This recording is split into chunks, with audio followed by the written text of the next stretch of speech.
para sa isang 17-year-old o younger, i-click na, yes, I'm 18 years old. O pagkatapos nun, wala na pong magre-regulate sa kondukta ng kumpanya. Hindi pwede yon, Karen eh. I am for the strictest regulations possible. Para sa But ibang you tao, still want it on the phone. You still want it on the phone? Kasi ang nakaka-addict, it's on the phone. Yeah. Exactly. It's accessible anytime of the day, all day. So, pag-usapan namin yan.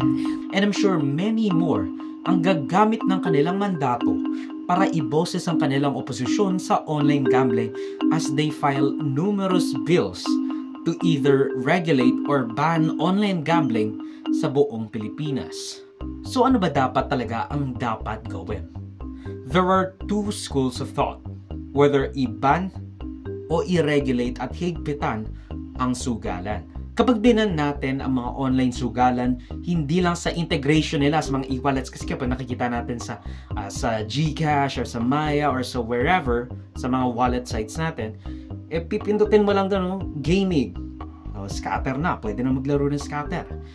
Kasi nga, integrated sila sa e-wallets. Kumbaga, merong partnership ang e-wallet at yung gambling site.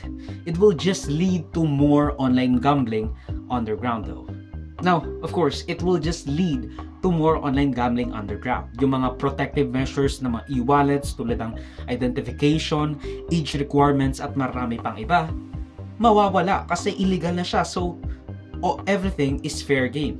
Hindi katulad na ngayon, meron pa rin namang age requirement at identification.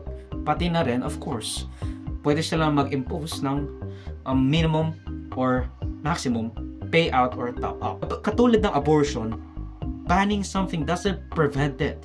It just brings the shit underground, making it less secure, more accessible to more people, especially the underaged and the more vulnerable in our society sa mga illegal na paraan with lesser, if any, protection.